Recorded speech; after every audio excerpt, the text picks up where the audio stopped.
Good morning and good afternoon. Welcome to another episode of Before Coffee. It's Monday, and I think a lot of things happened over the weekend. Are we going to cover any of them? I hope so. I didn't look at the dates for all my articles. Anyways, it's Monday, we're tired, and we're ready to get started. So let's go ahead and do that. Today on Before Coffee. That's the wrong one. Rescuers continue search for bodies at Spanish nightclubs after deadly blaze. In the United States, we remember Senator Dianne Feinstein has passed away.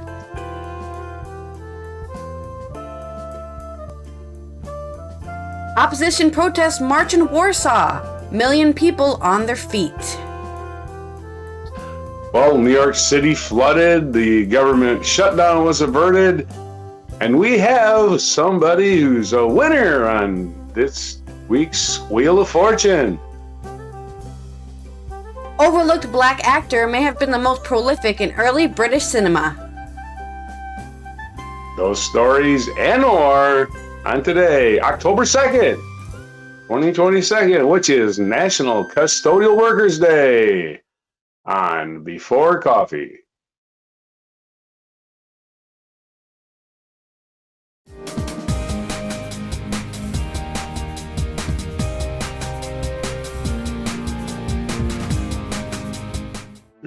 All right. Our first news story today is about a deadly blaze in Spain. This is from Sam Jones in Madrid and Helen Livingston.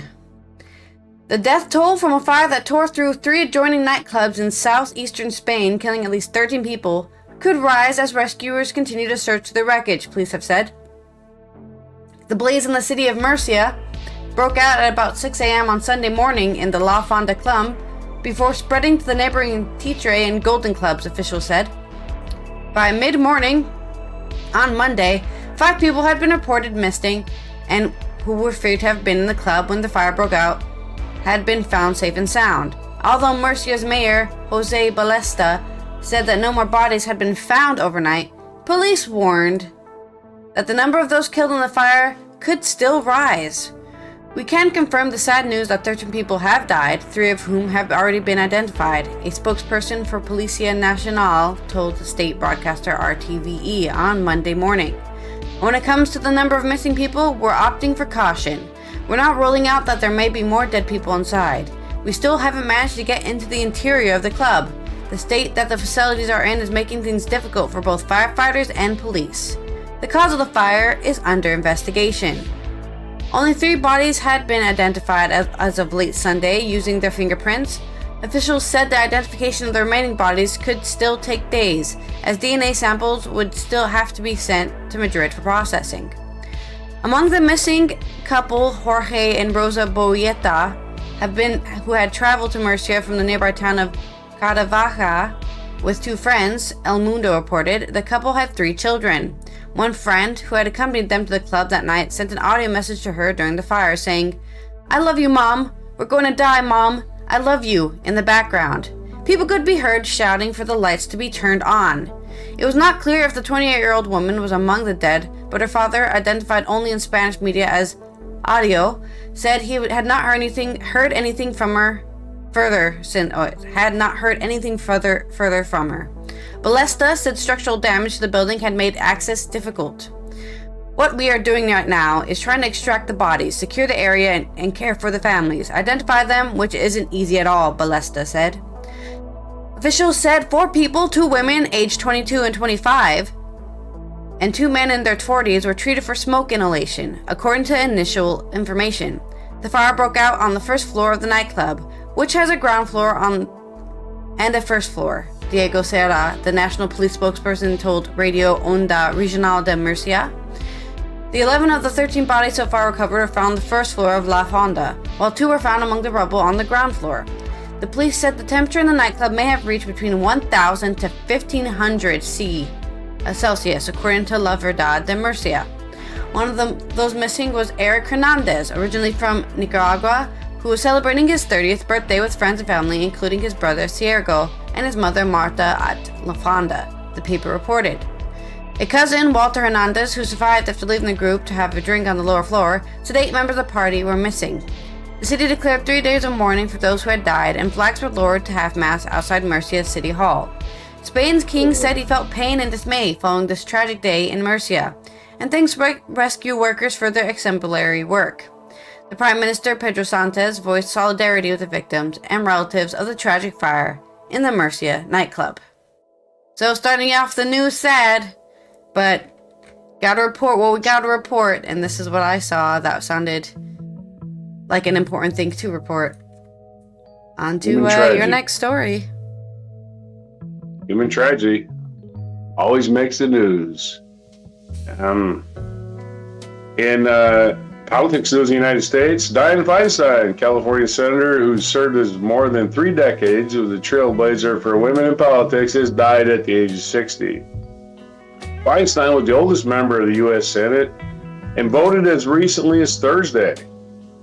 For months, the veteran Democrat had faced questions about alleged memory and cognitive issues. In April, she was admitted to hospital after a minor fall in her home, the latest in a series of health concerns. In a statement, Ms.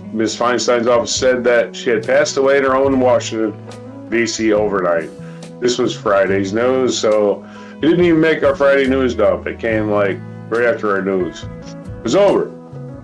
Senator Feinstein was a force of nature who made an incredible impact on our country and her home state, the statement added. She left a legacy that was undeniable and extraordinary. California Governor Gavin Newsom must now he's already appointed a replacement, which we'll get to in a second. He previously vowed to nominate a black woman to serve out the remainder of her term, which ends in 2025. Born in 1933, Ms. Feinstein grew up in San Francisco and graduated from Stanford University before being elected to the San Francisco Board of Supervisors in 1969. That election was the start of a long career in public service that saw her become San Francisco's first female mayor and eventually led to her become senator in 1992. She had previously announced her plans to retire at the end of the year, but resisted growing calls for her to step down. Several prominent Democrats, including congressional members Adam Schiff and Katie Porter, have previously said they are running for her Senate seat. They're already running. They're not just saying they're running. Okay. In a statement after her death, U.S. President Joe Biden said Ms. Feinstein made history in so many ways, and our country will benefit from her legacy for generations. Earlier this year, she was absent from her Capitol for 3 months following a case of shingles. Ms. Feinstein was well known for a vocal advocate for gun control measures and an ardent supporter of the assault weapon ban signed into law by President Bill Clinton in 1994. In 1978, she became San Francisco mayor after her predecessor George Moscone and City Councilman Harvey Milk were shot dead. As a senator, Ms. Feinstein was the first woman to chair a powerful Senate Intelligence Committee where she led years-long review of the CIA's contribution interrogation program of foreign terrorists in the wake of the 9/11 attacks in 2001. Ms. Feinstein was also the first woman to sit on the Senate Judiciary Committee and the first female chair of the Senate Rules Committee. In 2017 interview with CNN, she said that being a woman in our society, even today, is difficult. I know it in this political arena. We went from 2 women senators when I ran for office in 1992 to 24 today, and I know that number will keep climbing. On Capitol Hill, she was known as a centrist, willing to work with the Republican opponents, sometimes leading to criticisms from more left-leaning members of her party. In a statement, California Democrat Nancy Pelosi called Ms. Feinstein a pioneering woman leader. Diane's extraordinary career will inspire countless women and girls to pursue public service for generations to come, she said. Speaking on the Senate floor, Republican Minority Leader Mitch McConnell praised her dogged advocacy and diligent service. In recent years, worry over her declining health and cognitive abilities led some to call for her retirement and highlighted concerns over old people, I guess being old. I guess that's what the whole issue was. Old people are old and we hate old people. I guess that's what that boils down to. I'm not exactly sure. Oh my God, there's young people in the Senate that can't do their fucking job. All right, J.D. Vance, go look him up. He's a clown. He never even goes to work. Yeah. He's a senator. Look him up. Look him up. He don't fucking ever go to work. Oh no, let's get rid of old people. Anyway, her replacement has appointed, Governor Newsom has appointed 44-year-old LaFonza Butler. She'll be the only black female in the Senate and the first LGBTQ person to represent California in the chamber. She will not run for re-election. So he's picking somebody that is not going to run for election as a basically symbolic gesture. As he was going to appoint a black woman, and that's what he did. So it's clearly symbolic. You can call it for what it is. Yeah. She ain't going to run for your. And that's your story about the groundbreaking woman who got into politics, but accidentally became mayor of San Francisco through assassination. Made famous by a movie with Sean Penn, who plays Harvey Milk, who is a gay city councilman who was assassinated. Anyway, there's your story about Dianne Feinstein and the history of 1970 San Francisco politics, all in one story. How exciting. Lovely history lesson. In more news coming out of Europe, Poland, one of the countries that had the most protests during the Soviet era, is protesting again in opposition against their right-wing nationalist party, the PIS party, Law and Justice Party. Led by the leader of the cooperating opposition parties, Donald Tusk, the activists walked a 4-kilometer march. The activists came on buses from all over the country and marched through the city center with flags of Poland and the European Union. They also held up signs with text such as, "We have had enough and want change, and together we have strength." Protesters interviewed by Polish news channel TVN24 said that they are participating for the sake of their children, grandchildren, women, and LGBTI people. The parliamentary elections in Poland are exactly 2 weeks. Tusk argues that political change is for the better and is inevitable. The 4 cooperating opposition parties are only a few percentage points behind the PIS in the most recent polls. Tusk believes that together the parties can defeat the ruling party and form a government. They promise to pursue a more tolerant policy than the nationalist government is currently progressing through. The current government announced in August that it would also hold a referendum during the parliamentary elections. First, the referendum was announced without details, but later it became clear that Poles would be allowed to vote, for example, on the wall between Poland and Belarus, and on the privatization of state-owned companies. Migration and the retirement age are also discussed in the referendum, which, according to Polish professor of political science Władysław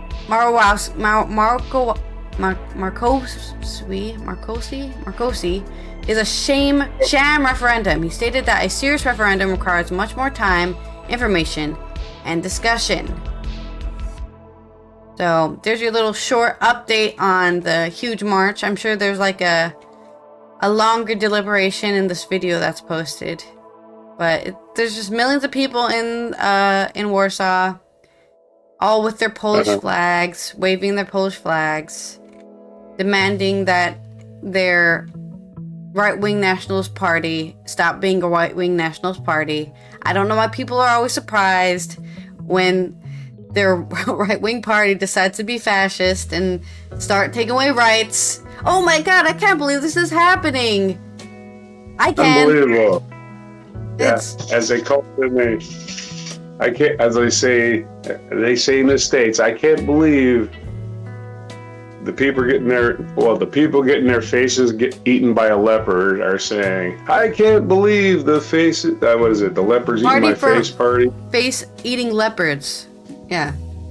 You're really messing up the joke, but I know what you're trying to say.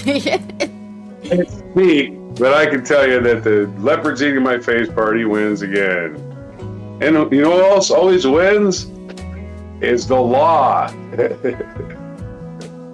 I fought the law and law won. I was going to play that song, but instead I'll just read the story. I fought the law and the law won. Today on Squeal of Fortune, we don't spin the wheel. We talk about a contestant who decided to cash in his chips. He's had his big chips called I Can Squeal on My Buddies, and that's what he's going to do. His name is Scott Hall, and he's already been on our wheel, so He's a definite winner.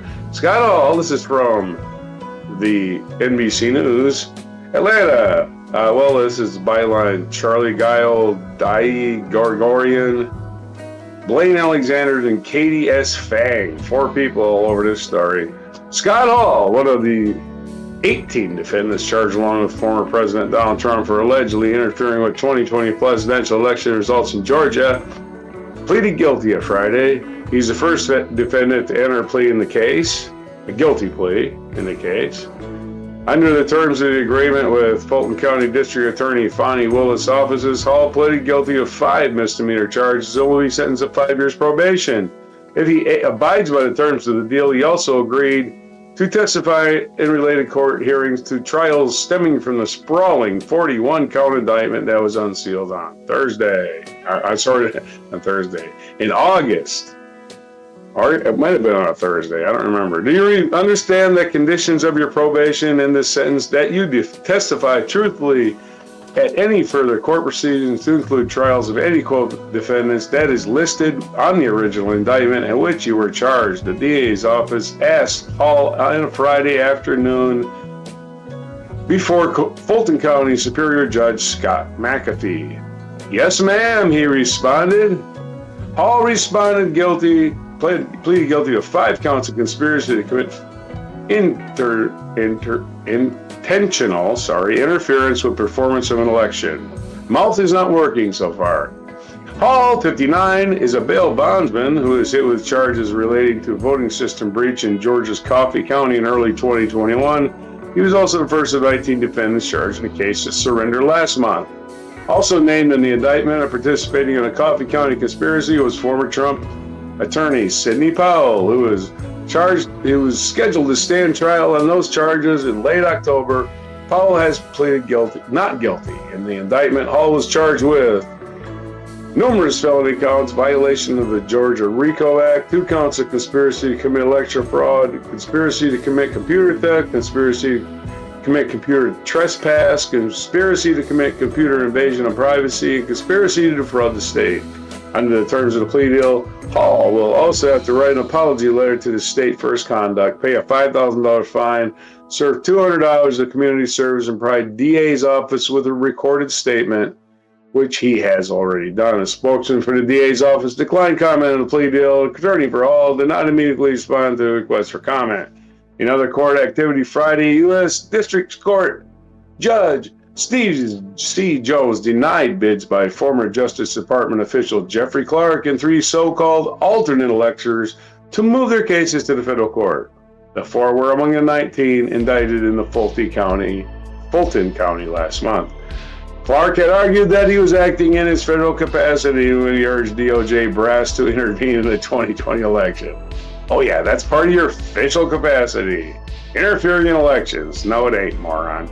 He allegedly pressed then acting U.S. Attorney General Jeffrey Rosen to send an official Justice Department letter to Georgia's governor and legislative leaders on December 28, saying the DOJ had identified significant concerns that may have impacted the outcome of the election in multiple states, including the state of Georgia. Rosen refused to do so despite pressure from Trump, who had threatened to fire and replace him with Clark, because the Justice Department had found no evidence of significant fraud. The DA's office noted that Clark's duties at the Justice Department did not have anything to do with election fraud and contend that Clark had seized authority. At the hearing on the issue this month, a lawyer for Clark suggested but did not explicitly state that Clark was working at Trump's direction. All right, so there's more indictment news, more other trial news, but the bottom line is we have 1 squealer and more to come, because people are going to look at a prison cell and go, I really don't want to be here. Your story. Okay. Yeah, prison cell's not a great vacation spot, that's for sure. That's almost immediately. We'll feel that closed-in feeling. Yes, you will. All right. In a little bit of a Black History Month in October, we're looking at the black actor who have been most prolific in early British cinema. The obscurity of Lucius Blake, emblematic of a erasure of minorities from early British film history, says a researcher. This is an article from Nadia Komami, arts and culture correspondent on The Guardian. Look up the actor Lucius Blake on IMDb and you'll find just 2 official credits to his name. Google him, and his presence is practically non-existent. But over the course of a 25-year career as a self-described film artist, Blake appeared in more than 30 British films, making him possibly the most prolific black actor in early British cinema. Now, Blake's life and career have come to light after extensive research by a film historian who says the story of his erasure is far from unique. Lucius Blake is just one of the hundreds of people of color who have been lost to British film history, said Mark David Jacobs, who will be delivering a presentation on the subject at BFI South Bank on Monday in celebration of Black History Month. I guess it's Black History Month in the UK right now. So that's why they're covering this in October. Hey, you just gotta celebrate the Black History Month of every single country and then you celebrate all year long. Jacobs was watching the 1929 movie The American Prisoner when he first saw Blake in a substantial role and thought it might be his first credited part for a black actor in a British-made talkie. When he began researching film archives, he discovered Blake was a jobbing artist who had appeared in dozens of films from 1928 to 1952. These included the silent version of Sweeney Todd in the 1920s, the first Hammer film in the 1930s, and one of Michael Powell's and Emmerich Passerberger's most obscure productions in the 1940s, and Sidney Poitier's second feature film in the 1950s. One of the significant factors behind Blake's invisibility, Jacob says, was the neglect of early British sound films. The period is often remembered through the lens of a handful of well-known stars, rather than for many rich ensembled casts. Where character actors of color from later periods have been benefited from the availability of the work, of the 25 films Blake is known to have appeared in between 1928 and 1938, by far the most prolific part of his career, only 4 have been issued on DVD, Jacob said. An extraordinary film like King of the Damned, 1936, in which Blake plays a key part alongside the then hugely popular Conrad Veidt, in which many have contributed to his early recognition, has largely languished in undeserved obscurity since it has last been shown on television in the early 1990s. Blake was born Elisha Ebenezer Blake in Jamaica in 1890, working initially alongside his family as a coffee planter. He left for Pittsburgh, U.S. at the age of 23, where he found work as a laborer, chauffeur, janitor, steelworker, and mechanic. He traveled to the UK in the 1920s, where he made his film debut, seemingly with no previous acting experience. His personal life was equally fascinating, taking him from a sensational trial for his attempted murder to serving his 50s as a stretcher bearer during the London Blitz. Blake also acted under at least 2 other names, Jay Blake and Sam Blake, neither of which has yet to be connected to him in any contemporary film database, Jacob said. His obscurity has unsurprisingly led him to being mistaken for other black actors. He also has the misfortune of being missed out in modern cast lists for several films in which he received off-screen credit, including Old Bones of the River in 1938, probably the biggest box office success in which he had a major role. Jacob said Blake's career should be seen in a wider context of other people of color working in Britain in the first decade of talking films. While the problem is one shared by numerous characters character actors of the period, including white actors of colors appeared predominantly in these smaller or more obscure roles, so their absence from the most histories of the period is more keenly felt, he said. Historians highlighted character actors such as Kiyoshi Takase, a Japanese magician who appeared in British sci-fi, science fiction blockbusters and musicals, and Eva Hudson, an African-American singer who solved a murder mystery alongside James Mason in one of her first films. Behind the camera, he said, there are figures like Gordon Wong Wesley, the Chinese-British actor, director, and producer who crafted 4 of Gracie Field's biggest successes, and who became probably the first person of color nominated for a writing Oscar. The era of the earliest sound films made in Britain remains a substantially undiscovered country, about which benign myths and plain untruths remain largely dominant, Jacob said. One of its many perceived wisdoms is that it was a time when both in front and behind the camera were uniformly white men. But as a mixed-race person myself, I'm clearly aware that actors and creators of color have been present throughout the practice of the entire history of British filmmaking, and indeed So we're women, as well as members of other marginalized communities. That's right, black people existed even back then. Don't be fooled, people. They didn't just pop out of the ground suddenly in the 1960s. They've been around and they've been going wherever they get work. Okay? I'm really tired of this idea that, oh, black people weren't here in the 1920s. Like, why wouldn't they be? They can walk. They can take boats like everyone else. If Russians can get somewhere, so can Africans, you know? So stop acting like the only black people in the world are slaves. There's plenty of normal black people just hanging around doing stuff, okay? So there's your news on that subject. You meant the only immigrants. Yeah. All right.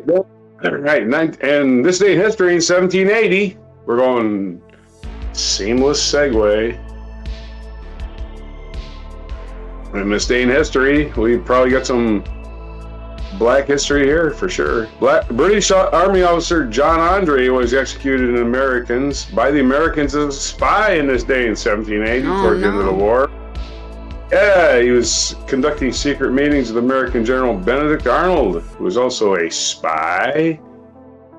1879, American poet Wallace Stevens, whose work explores the interaction of reality and what man can make reality in his mind, was born in Reading, Pennsylvania.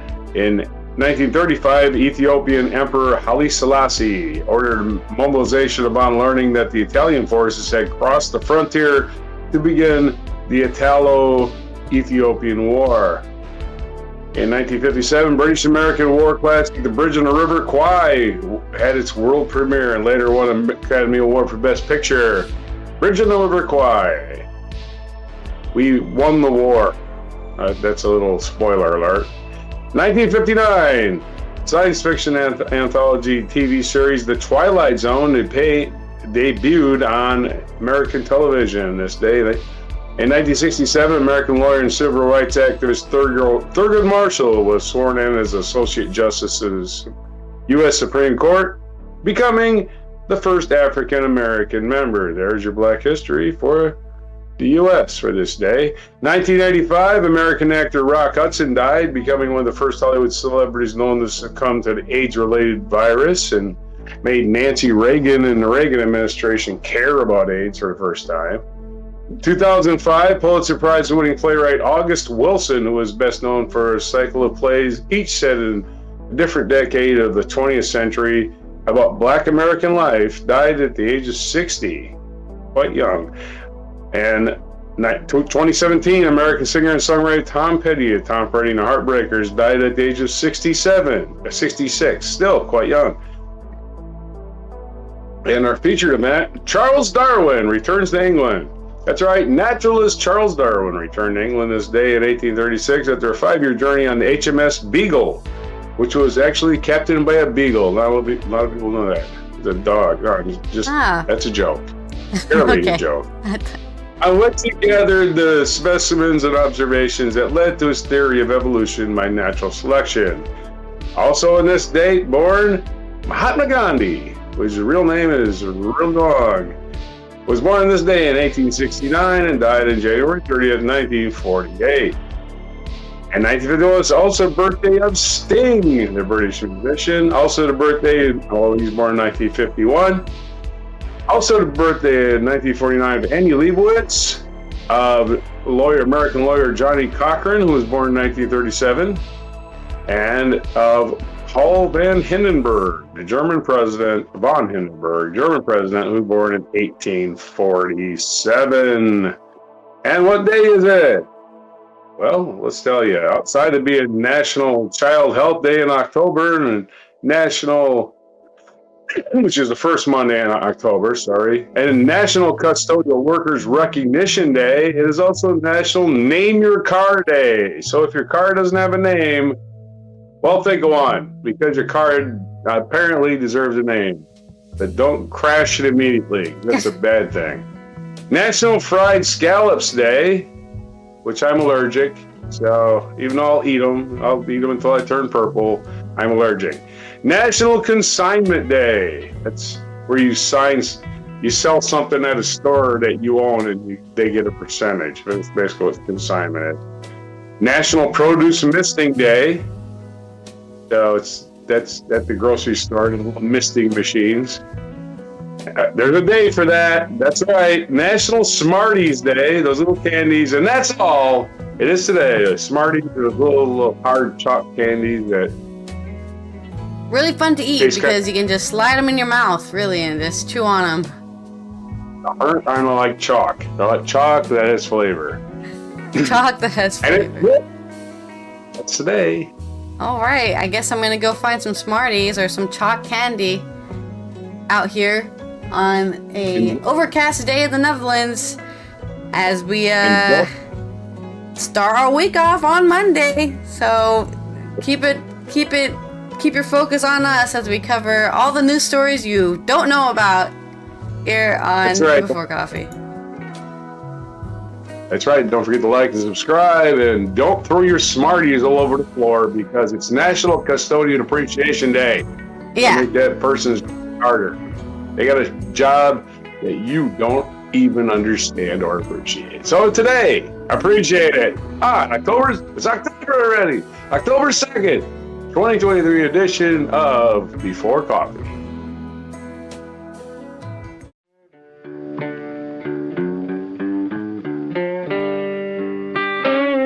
Be sure to hit the like, subscribe, and notify buttons, and follow our other channels, Toxic Alley, History of Gravy, and Scratchy Old Records.